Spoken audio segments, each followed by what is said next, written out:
Baik, sebelumnya perkenalkan, saya Anissa Turahmah dari program studi Magister Teknik Geologi. Di sini saya akan membahas atau menjelaskan sedikit terkait petroleum system dan petroleum play terhadap risk assessment. Terdapat beberapa outline yang saya akan bahas. Yang pertama adalah sedimentologi dan stratigraphy analisis. Yang kedua adalah petroleum exploration step. Yang ketiga ada risk assessment in oil and gas exploration. Dan yang terakhir adalah case study. Masuk ke outline yang pertama, yaitu sedimentologi dan stratigraphy analisis. Pembahasan sedimentologi stratigrafi ini juga penting untuk dibahas di awal karena pada eksplorasi migas, sedimentologi ini juga merupakan ilmu yang berperan penting dalam proses menemukannya suatu daerah yang memiliki potensi migas atau tidak, yakni dengan memahami konsep sedimentologi stratigrafi. Sedimentologi ini juga merupakan ilmu sains yang mempelajari terkait klasifikasi, asal, dan interpretasi sedimen dan batuan sedimen menurut Box 2006. Selain itu juga, sedimentologi ini merupakan studi yang terkait proses-proses pembentukan, pengangkutan, dan pengendapan material yang terakumulasi sebagai sedimen di dalam lingkungan kontinen dan laut hingga membentuk batuan sedimen. Dalam gambar di atas terdapat rock cycle atau siklus batuan yang dimana merupakan basic teori geologi yang dimana awalnya atau permulaannya yaitu lelehan magma yang mendingin atau membeku, kemudian membentuk batuan beku, kemudian di mana batuan beku tersebut mengalami peristiwa eksogenik berupa pelapukan dan erosi, kemudian terbentuk menjadi batuan sedimen.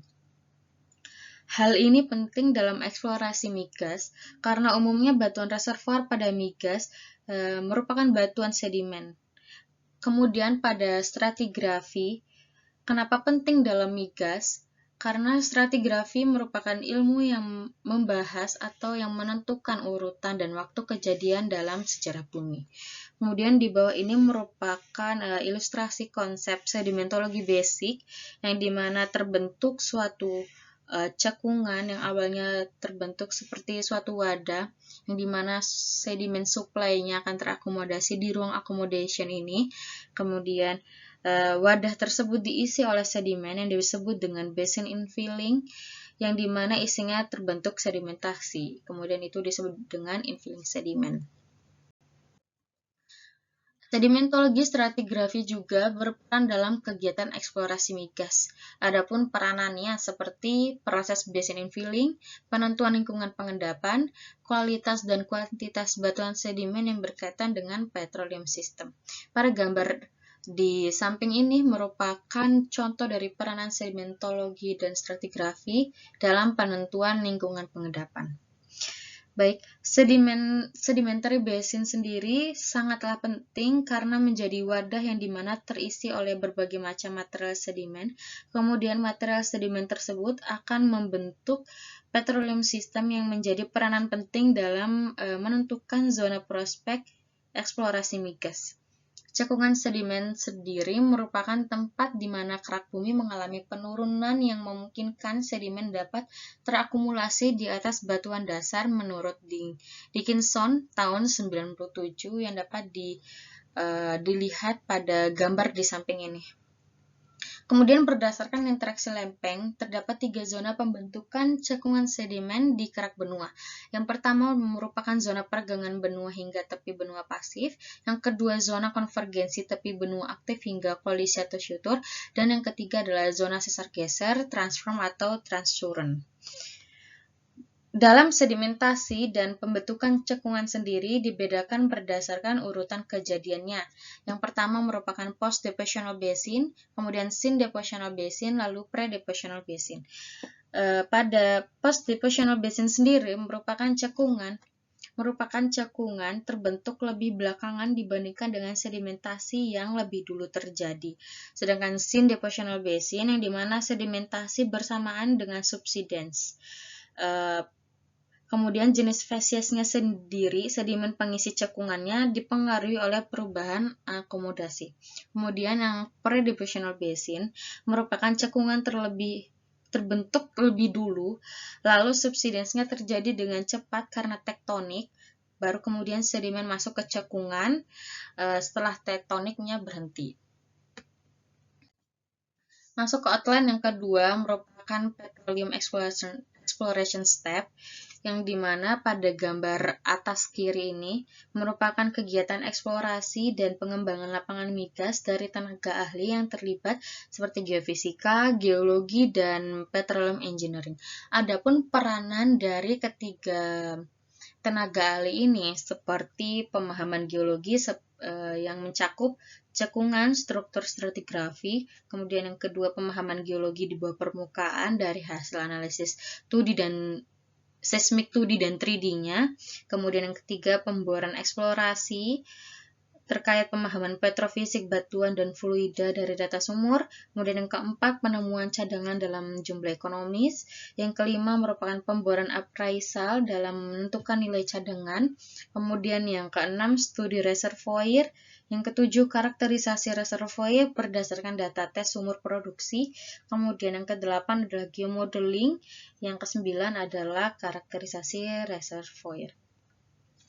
Dalam pengembangan lapangan migas ini sendiri terdapat atau terdiri dari beberapa tahap. Yang pertama adalah explorations, development, dan production. Yang di sini saya akan highlight yaitu terkait dengan exploration. Exploration sendiri terdiri dari discovery dan appraisal, yang dimana discovery ini terkait dengan mapping dan reserve locations yang mencakup diantaranya adalah geological dan seismic study.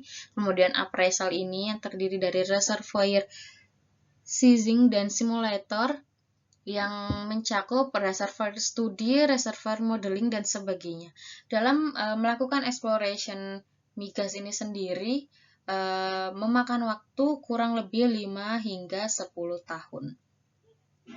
Kemudian pada gambar di bawah ini merupakan piramida eksplorasi mewakili konsep play-based exploration atau PBE, yang dimana pada bawah piramida yang didapatnya yaitu basin fokus, kemudian play fokus, kemudian pada puncaknya merupakan prospect fokus. Pada basin fokus sendiri terkait dengan tektonostratigrafi, basin formation, basin infilling, basin deformations. Kemudian pada play fokus yaitu terkait dengan petroleum element dan proses CRS map yang termasuk ke dalam urutan pekerjaan dalam play fokus dalam PBE atau play-based exploration. Kemudian pada puncak piramidanya yaitu prospect focus yang terdiri atau mencakup pemodelan geologi, resiko, teknik, dan volumetrik dalam setiap prospek area, memasukkan ketidakpastian. Kemudian masuk ke outline yang ketiga, yakni risk assessment in oil and gas exploration. Perlu diperhatikan juga bahwa kegiatan pengembangan lapangan migas ini beresiko yang disebut juga dengan high risk activity, sehingga perlu adanya analisis risiko. Resiko ini sendiri didefinisikan sebagai peluang terjadinya sesuatu yang akan berdampak terhadap tujuan dari suatu organisasi diukur dengan memadukan antara dampak pengaruh yang akan ditimbulkan dan kemungkinan terjadinya suatu kejadian. Itu menurut Otis dan Schneiderman tahun 1997. Dalam identifikasi resiko ini juga meliputi karakteristik petroleum system yang diteliti dalam suatu objek eksplorasi, tujuannya untuk meminimalisir ketidakyakinan dalam konsep play. Kemudian dalam proses analisis risiko terdiri dari beberapa step, yaitu identifikasi resiko, deskripsi resiko, kemudian perkiraan resiko. Dalam risk assessment terdiri atau terbagi menjadi dua metode. Yang pertama Otis Schneiderman, kemudian yang kedua adalah CCOP. Dalam risk assessment Otis dan Schneiderman ini terdapat 4 parameter utama untuk menilai resiko. Yang pertama adalah source rock, trap, reservoir, timing, and migration. Kemudian penilaian yang dilakukan OTIS ini nantinya dinilai apakah termasuk ke klasifikasi unfavorable, questionable, neutral, encouraging, atau favorable. Kemudian setelah itu kita bisa menghitung geological factor dan bisa mengeplot apakah termasuk ke very low risk atau hingga very high risk. Kemudian kita bisa mengetahui apakah ada evaluation, konvensional, ataupun frontier. Baik, berikut merupakan tabel yang terkait dengan probability, yang dimana probabilitas keberhasilan geologi atau PG ini diperoleh dengan mengkalikan probabilitas terjadinya masing-masing 4 faktor dari konsep play. Di sini terdapat source rock, reservoir rock, trap, dan dynamic. Nah, di mana source rock sendiri terdapat 4 parameter, kemudian dengan nilai independen. Sebagai contohnya, yaitu di sini terdapat source rock presence. Apabila dia analog, maka nilai mutlaknya adalah 0,5. Begitupun juga dengan parameter lainnya. Apabila kita telah mengetahui nilai dari keempat parameter dari source rock ini, kemudian akan kita kalikan, kemudian akan mendapat hasil dari total probability source rock-nya. Kemudian di reservoir rock terdapat independent dan dependent. Apabila dia dependent, di sini terdapat porosity, permeability, dan diagenesis. Sebagai contoh pada porosity, apabila dia 10% hingga 15%, maka nilai mutlaknya 0,5. Kemudian permeability-nya apabila dia 10 hingga 100 milidasi, dia nilainya 0,7. Kemudian diagenesis, misal dia cementation, maka nilainya 0,4. Nah, kemudian dari ketiga parameter ini dijumlahkan, kemudian dibagi 3. Nah, dari nilai tersebut akan dikalikan dengan nilai reservoir continuity dan reservoir presence. Kemudian dikalikan, maka nilai tersebut merupakan total dari probability reservoir. Begitupun juga trap dan dynamic.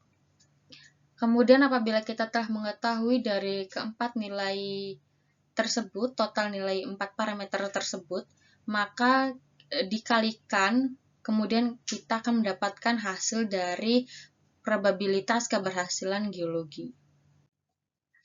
Baik, masuk ke risk assessment CCOP method. Di sini metode CCOP memiliki 7 parameter untuk perhitungan, memberikan penilaian probabilitasnya dengan lebih detail dengan menampilkan perbedaan antara nilai direct data dan indirect data. Di sini terdapat depositional environment, reservoir depth, seismic correlation mapping, dan sebagainya. Sebagai contoh, di sini saya ambil adalah reservoir depth, yang dimana homogeneous. Di sini apabila direct data, maka nilainya akan 0,9 hingga 1. Jika dia indirect data, maka nilainya adalah 0,6 hingga 0,7.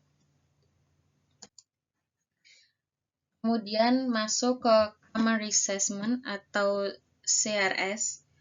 Peta CRS ini sendiri merupakan sebuah area pada peta yang berisi nilai kemungkinan keberhasilan atau chance of success dan nilai dari suatu keyakinan dari pemberian faktor keberhasilan pada setiap elemen petroleum system seperti batuan reservoir, migrasi hidrokarbon, dan sistem pemerangkapan. Sebelum menentukan zona prospek ini sendiri, dilakukan berbagai step seperti petroleum play dan prospek, basin model, depositional environment, kemudian kita mengetahui sumber daya hidrokarbonnya, lalu kita menganalisis resiko dari kedua metode tersebut, OTIS dan CCOP, kemudian kita melakukan CRS map, kemudian kita bisa mengetahui zona prospek. Kemudian dari gambar di samping ini merupakan ilustrasi langkah-langkah pembuatan peta CRS dari masing-masing peta, kemudian dilakukan overlay hingga mendapatkan peta total CRS.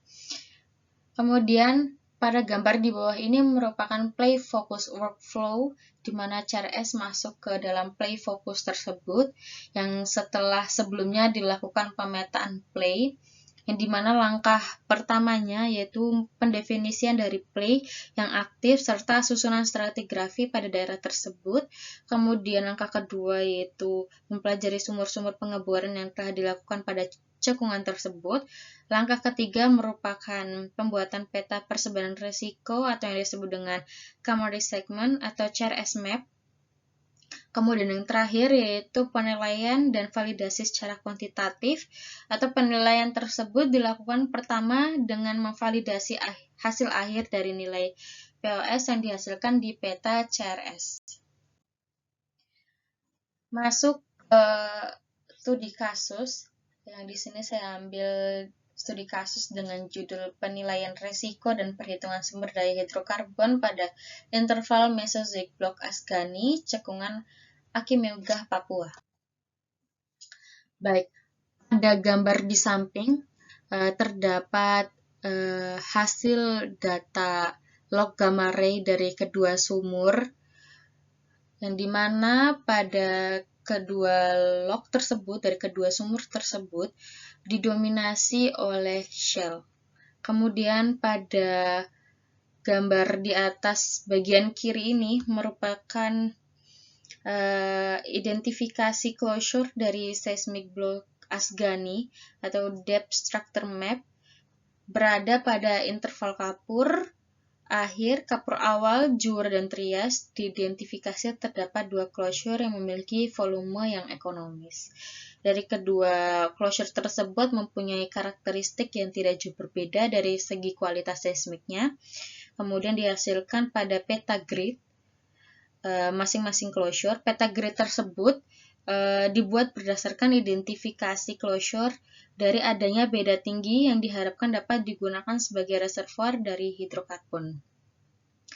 Kemudian gambar di bawah kiri ini merupakan line seismik pada blok Asgani yang closure A oleh struktur sesar, kemudian closure B merupakan four-way deep yang berarah barat laut hingga tenggara.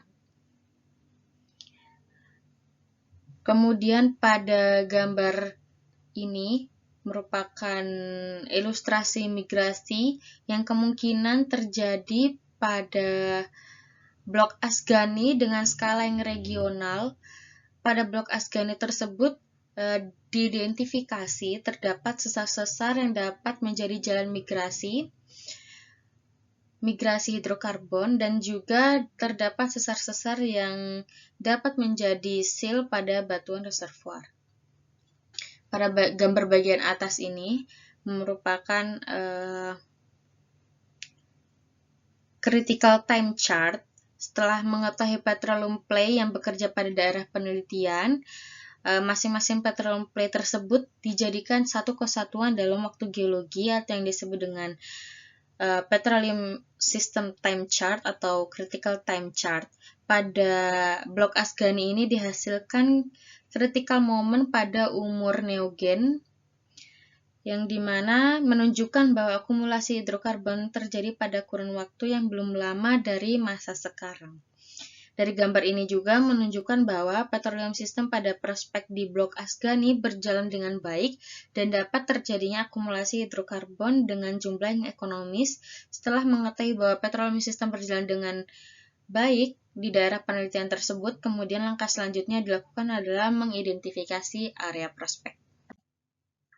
Baik, pada gambar kiri merupakan analisis seismik 2D anti-aliasing untuk mengetahui anomali beda tinggi pada setiap closure yang ada. Yang dimana dari data anomali dihasilkan metode anti-aliasing data seismik ini dihasilkan terdapat perbedaan tinggi yang digambarkan dengan warna merah. Kemudian pada perbedaan tinggi yang mencolok tersebut dapat diidentifikasi awal dalam penentuan closure pada suatu prospek. Dihasilkan juga pada interval Trias, closure A dan closure B memiliki kesinambungan. Dari kedua closure tersebut dipilih salah satu closure yang memiliki potensi yang lebih baik, yaitu closure A. Hal tersebut dikarenakan secara prospek closure A ini memiliki konfigurasi petroleum play yang lebih baik. Kemudian pada gambar di bagian kanan ini merupakan peta CRS yang pada masing-masing petroleum system saya ambil pada contohnya kapur akhir. Pada gambar A ini merupakan kehadiran reservoir, yang B merupakan efektivitas reservoir, yang C merupakan batuan penudung, kemudian yang D mekanisme jebakan, yang E pengisian hidrokarbon, lalu yang F peta CRS total pada masa kapur akhir. Kemudian di sini terdapat perhitungan analisis resiko pada prospek kapur akhir dengan metode Otis dan Schneiderman. Pada blok warna hijau merupakan pilihan parameter pada kapur akhir. Yang dapat dilihat total dari nilai probability-nya yaitu 0,0095, yang dimana high risk to very high risk. Kemudian pada prospek kapur awal, nilai total PG pada kapur awal bernilai 0,0112 dan masuk ke klasifikasi risiko tinggi hingga sangat tinggi.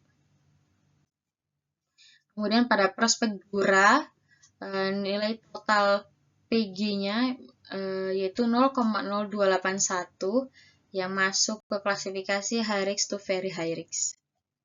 Kemudian tabel rangkuman resiko skala Play, prospek, dan besaran sumber daya hidrokarbon pada masing-masing interval resiko prospek menggunakan metode COP, yang dimana prospek yang memiliki resiko keberhasilan tinggi adalah pada interval Jura, yang memiliki resiko keberhasilan terendah interval kapur awal, kemudian Kemudian berdasarkan Otis dan Schneiderman, nilai resiko tersebut masuk ke kategori frontier atau sampai emerging area.